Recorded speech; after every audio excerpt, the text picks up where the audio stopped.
മോളെ മോളെ മിന്നു മോളെ അച്ഛനാണ് മോളെ മോളെ മോളെ അച്ഛൻ്റെ കുട്ടിയല്ലേ നോക്ക് മോളെ മിന്നു അച്ഛനാടി മോളെ അമ്മേ എന്ത് പറ്റി മോളെ? മോളെ അയ്യോ, ഞാൻ അപ്പോഴും പറഞ്ഞല്ലേ നോക്കി ചവിട്ടാന്. സാറല്ലേ കേട്ടാ, നമ്മുടെ ടേബിളിൽ മോളെ. ഭക്ഷണം എടുത്ത് വെച്ചിട്ടുണ്ട്, പോയി കഴിച്ചോ. കുറച്ചുകൂടെ പണിയുണ്ട്, വരാട്ടോ. ശാന്തി ശാന്തി രാജേട്ടനാണ്. ശാന്തി ഒന്ന് വിളി കേൾക്ക്. ശാന്തി നിനക്കെന്ത് വേണമെങ്കിലും ഞാൻ വാങ്ങിത്തരാം. നിന്നെ എവിടെയും കൊണ്ടുപോകാനൊന്നും എനിക്ക് കഴിഞ്ഞിട്ടില്ല. നമുക്ക് സിനിമയ്ക്ക് പോകണ്ടേ? ശാന്തി നിനക്കെന്നെ കാണാനില്ലേ? ശാന്തി ഞാൻ പറയുന്നത് കേൾക്കണ്ടോ? ശാന്തി ശാന്തി നിനക്കെന്നെ കാണുന്നില്ലേ? ശാന്തി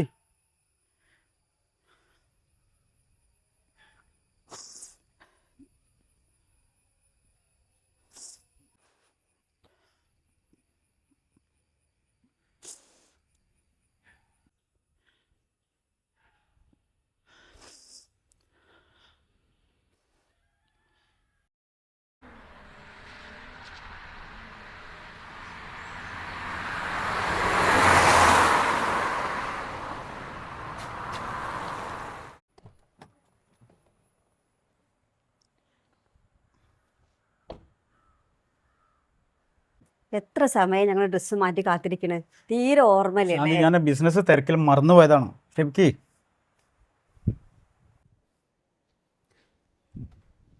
എന്നു തന്നെ അവസ്ഥ, ബിസിനസ്സും ഡിന്നറും പാർട്ടിയും.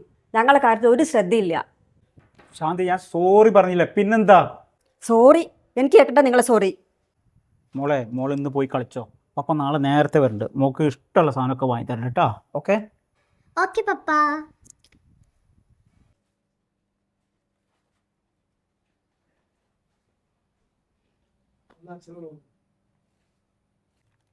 രാജേട്ടാ, ഇതെങ്ങനെയുണ്ട്? ആ കൊള്ളാം കൊള്ളാം. പപ്പ ഇതെങ്ങനെയുണ്ട്? ആ ഇത് നല്ലതാണല്ലോ. ഹലോ ഹലോ എന്താടാ? എന്താ പ്രശ്നം? ശാന്തിയെ മോളെ വേം വാ, വണ്ടി കയറി.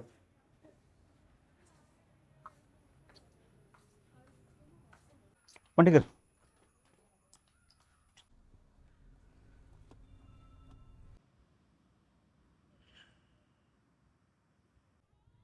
എന്താ രാജു, നിന്റെ മുഖം വല്ലാണ്ടിരിക്കുന്നുണ്ടല്ലോ? ഒന്നുമില്ല സൽമാനെ. അല്ല, അന്നെ കുറേ നേരം കാണാതായപ്പോൾ തന്നെ എനിക്ക് തോന്നിയിരിക്കുന്നു ഇജ്ജ് പെരേക്ക് പോയിട്ടുണ്ടാവുന്നു. ശരിയാ, ഞാൻ പോയിരുന്നു. അവർക്കെന്നെ കാണാനും കേൾക്കാനും കഴിയുന്നില്ല. ഞാൻ കെഞ്ചി പറഞ്ഞു.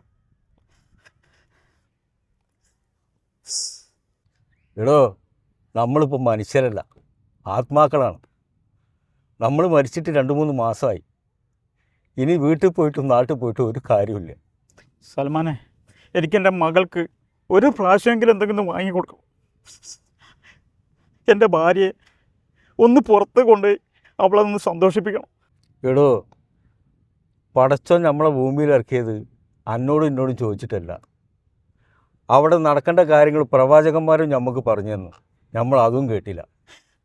നീ പറഞ്ഞത് ശരിയാണ്. നമുക്ക് നാട്ടിൽ ഒരുപാട് സമയങ്ങളുണ്ടായിരുന്നു. അന്നൊന്നും നമ്മളെ മക്കൾക്ക് വേണ്ടി ഒന്നും ചെയ്യാൻ കഴിഞ്ഞില്ല. ഇനി എന്താണ് ചെയ്യുക? നമ്മൾ മരിച്ചും കെട്ട് വരുന്നതിന് മുന്നേ ചെയ്യേണ്ട കാര്യങ്ങളുണ്ട് ഇതൊക്കെ. ഇനിയിപ്പോൾ പറഞ്ഞിട്ട് ഒരു കാര്യമില്ല. ഇനിയിപ്പോൾ ഏതെങ്കിലും കാലത്ത് നമുക്ക് ഒരു ജന്മം തന്നാൽ എല്ലാവരും സന്തോഷിപ്പിച്ച് നമുക്ക് ജീവിക്കാം.